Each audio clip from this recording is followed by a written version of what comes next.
nous n'avons rien à voir avec les problèmes que M. Samuel Eto'o peut avoir à gauche, à droite et en haut. Tout ce que nous disons, c'est que nous demandons à être payés.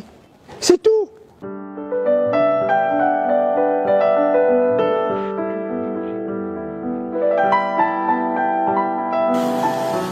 Deux ans déjà que cet hôtel a logé en son sein les équipes de Colombe sportive du Djaïlobo, puis Stade Rena de Melon, pour le compte de la Fédération camerounaise de football.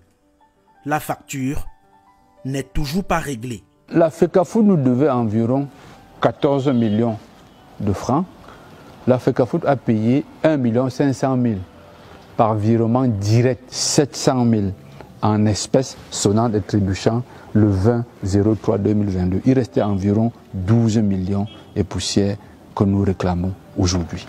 Toutes les démarches entreprises n'ont porté aucun fruit. Personnellement, en tant que conseil, j'ai adressé une correspondance à M. Samuel Eto'o Fils courant le mois de mars 2023 pour l'amener à comprendre la souffrance et la douleur de mon client et de régler cela à l'amiable.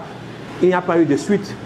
J'ai même été contraint, toujours dans la perspective de l'arrangement à l'amiable, j'ai saisi le juge conciliateur du tribunal de première instance de Yaoundé Centre administratif afin que l'on trouve un terrain d'entente, eu égard à la personnalité de M.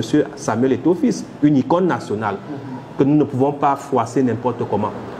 Malheureusement, une fois de plus, il a brillé par son absence. Et en tant qu'auxiliaire de justice, nous n'avons pas eu de choix que de saisir la justice au moyen d'une citation directe pour filouterie de boissons et filouterie d'aliments. Et une fois le tribunal du centre administratif de Yaoundé saisi, la première audience s'est soldée par des menaces. Quand on sort de l'audience, je me fais pratiquement agresser par deux personnes. Il y a un monsieur baraqué qui m'approche en disant, j'étais dans la salle d'audience, c'est toi qui as porté plainte contre Samuel Eto'o? Je dis, mais oui. Nous réclamons notre dû. Il me dit, tu vas voir ce que tu vas voir. Une autre dame arrive, elle dit que c'est toi, hein, c'est toi, on t'a bien reconnu. Tu vas voir ce qu'on va te montrer. J'ai appelé la police, qui n'était pas là, qui n'était pas loin de là. Ils sont partis. Dès que cette affaire a été mise sur la place publique, les propos injurieux ont commencé. Nous sommes insultés, menacés chaque jour par des personnes qui vocifèrent des menaces contre l'hôtel, menaces d'incendier l'hôtel.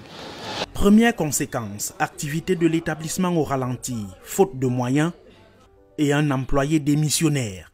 Dormo Herman, c'est lui qui était là, c'est lui l'une des personnes qui avait accueilli les équipes. Donc, par peur de venir témoigner au tribunal et à cause des propos injurieux, incessants et des menaces sur l'hôtel, M. Dormo a préféré démissionner, jeter l'éponge.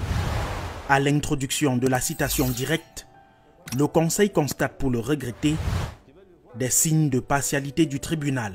4 mois après qu'elle ait été introduite au parquet et que j'ai eu à introduire des correspondances pour le relancer, il n'y avait toujours pas de date d'audience. Il a fallu l'intervention des autorités et beaucoup de démarches pour qu'on obtienne une date d'audience. Mais une fois à l'audience, nous avons observé également que sur le rôle des affaires inscrites, le nom de M. Samuel Eto'o Fils n'est pas mentionné dans la liste des prévenus. Pourquoi inscrire le nom des parties au rôle dans les colonnes réservées pour les autres affaires et inscrire différemment lorsqu'il s'agit de M. Samuel Eto'o Fils?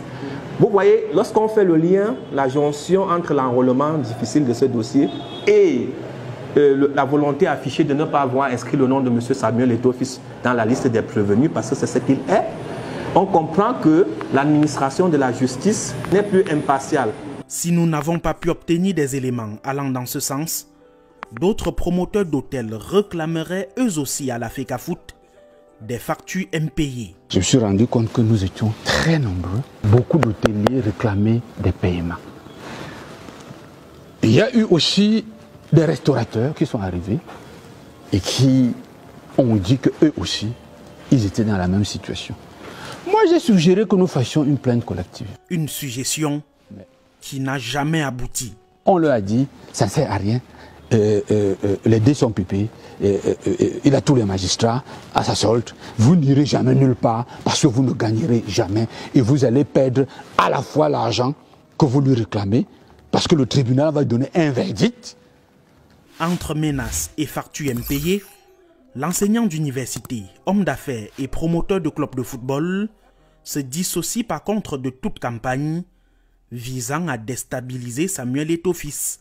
À ceux qui gravitent autour de ce personnage, à ceux qui se présentent comme ces zélotes et ces partisans qui sont prêts à sacrifier leur vie, ainsi de suite, dites-lui de payer la facture de Massa au Palace Hotel. Dites-lui que si c'est un homme de grandeur, de dignité, comme on essaie de nous dire, dites-lui de payer sa facture. Dites-lui de payer sa facture. C'est tout. Bon, s'il est très riche, c'est bien. Mais l'homme riche paye sa facture, paye sa dette. Au regard de son image, de l'icône qu'il représente, il devrait se dissocier de tout ce qui est illicite. Il devrait être un exemple pour la jeunesse, pour tous les investisseurs. Si le professeur Charles Sow reste convaincu que la justice fera son travail, il compte aller jusqu'au bout pour obtenir ses 12 millions de francs CFA. Nous avons contacté la Fédération camerounaise de football sur le sujet, sans suite. Prochaine audience de cette affaire le 8 octobre 2024 au tribunal de première instance de Yaoundé, centre administratif.